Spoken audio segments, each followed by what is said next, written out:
Mirasee. I'm Kevin Donlin, and you're listening to Making It. I run a business called Client Cloning Systems, and we help you find more clients like your best clients. I have always been a writer in some form or fashion. It's been something I've kept a journal since fourth grade, and I just love it. And since I was a kid, I've known I was going to work for myself ever since I discovered Thomas Edison. I thought he had the coolest job in the world. He went into a laboratory every day, and he had no boss. And he made a bunch of money. It was just that he did what he loved so much, he lost track of time and didn't sleep for a couple of days. And I thought that was cool. My family was very traditional. No one in my immediate family, my mother or father worked for themselves. My dad was a career white-collar worker for General Motors. However, my mother's dad, my grandfather, owned a grocery store. So I was exposed to working for oneself as a kid, but I had to go outside my immediate family. I had to go work in my grandfather's store, which was just a lot of fun. And I thought he had fun every day because he didn't have a boss. And we got to meet with the public, and I got to do all kinds of cool things. So I was pretty fortunate. I wasn't forced to go into business. It just seemed like the natural thing to do. I did not know what I wanted to do next after high school. I just wanted to get into college. Once I was there, I majored in beer drinking for about 3.5 years. I was pre-law because I was a good writer, and I enjoyed the political philosophy. But as we got closer to graduation, I became horrified at the idea of becoming an attorney. So I had kind of a moment of clarity, and I decided I wasn't going to take the bar exam or become an attorney.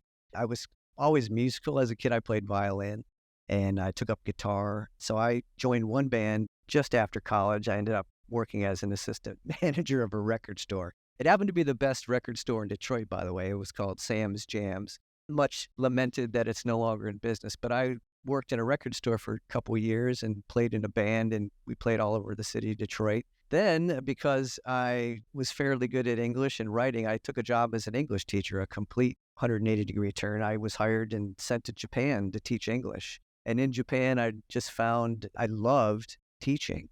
Came back to the States to get a degree in education, went back to Japan. So I spent another 1.5 years in Japan. Came back to the United States around 1994.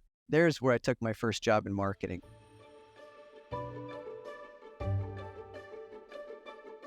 I was working with our number one client, who was Federal Express, a little company down in Memphis, Tennessee. They had this thing called a website in 1995, and they needed help with it. And I had originally been hired at that Marcom agency pretty much because I had an email address on my resume, and people were they thought that was so exotic and incredible in 1994. You have an email address. And so they thought I was a super internet geek. I knew more about it than anyone else in the company, which made me the expert, but I just jack, comparatively speaking. But I knew more than them. So I ended up working with our client FedEx to support their website. The website, when it first started, when I came on board, it had 6 web pages, and we got about 5 email communications a day from customers around the world. Within 1.5 years, I had 2 people working under me full-time to do the support, and we were answering anywhere from 300 to 500 emails a day. And I did that for about 1.5 years, 2 years full-time. And then I ended up working for myself in 1998. My first job after I left my full-time gig was actually resume writing. It was not copywriting for businesses. It was copywriting for people. So I wrote resumes and cover letters. And they were actually really, really good, if I must say so, because I had a background in direct response marketing. So I wasn't writing fluff. I was writing very punchy copy with a lot of benefits. My cover letters were really sales letters in disguise. They weren't full of airy, dry language. They were hard-hitting. And so I got paid really quickly. I got paid really well for writing resumes and cover letters. I actually hired 2 of my competitors to handle my overflow because I was pretty good at marketing myself. And that's when I thought, wow, this can work. And so the one thing after another since 1998, it's just been a terrific ride.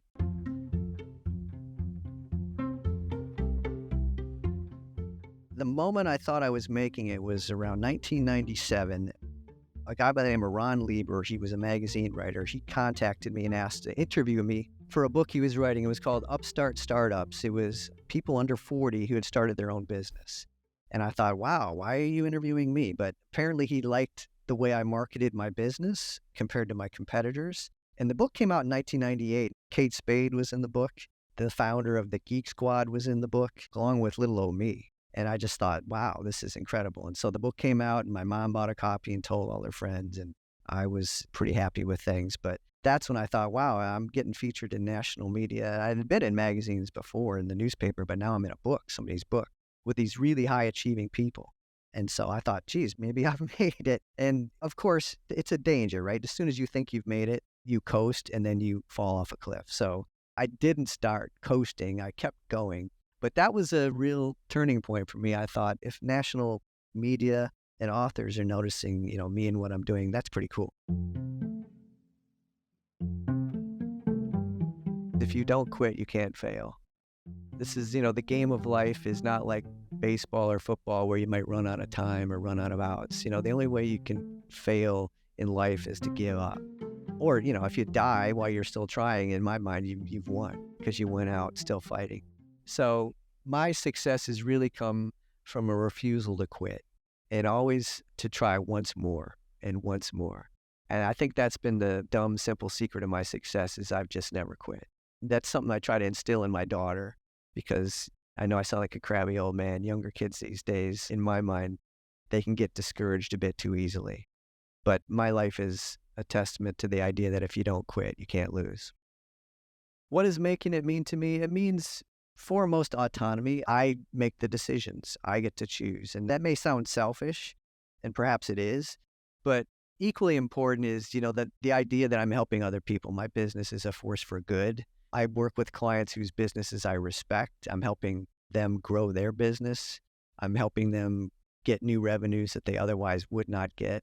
I've helped some clients enjoy some real revenue breakthroughs and get some life-changing revenue and really enjoy their lives to the full.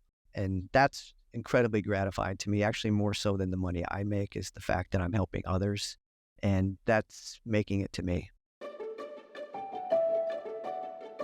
So I go back to Thomas Edison, one of my heroes. He didn't have a clock in his workshop. He or his employees, they had no idea if it was day or night because there were no windows either. And so if you can be doing your work in an office with no windows and no clock, and you don't feel bad about that, that means you're doing something good. So really, what would you be willing to do without a clock and without windows? If you can think of something, that's a pretty good idea of what you could and should be doing. But of course, there has to be a market for it.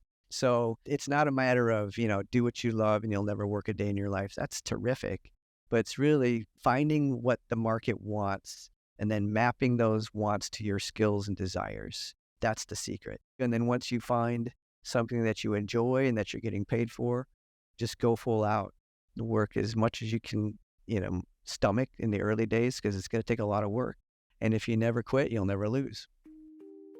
I'm Kevin Donlin, and you've been listening to Making It. You can find me at clientcloningsystems.com. That's www.clientcloningsystems.com.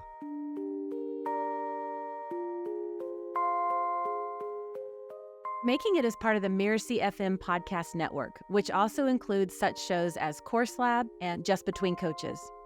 This episode of Making It was produced by Danny Bermant and Geoff Govertsen. Cynthia Lamb is a supervising producer, and Danny Inney is our executive producer. So you catch the great episodes that are coming up on Making It, go ahead and follow us on Apple Podcasts, Spotify, or wherever you're listening right now. And if you like the show, please leave us a starred review. It's the best way to help us get these ideas to more people. Thank you, and we'll see you next time.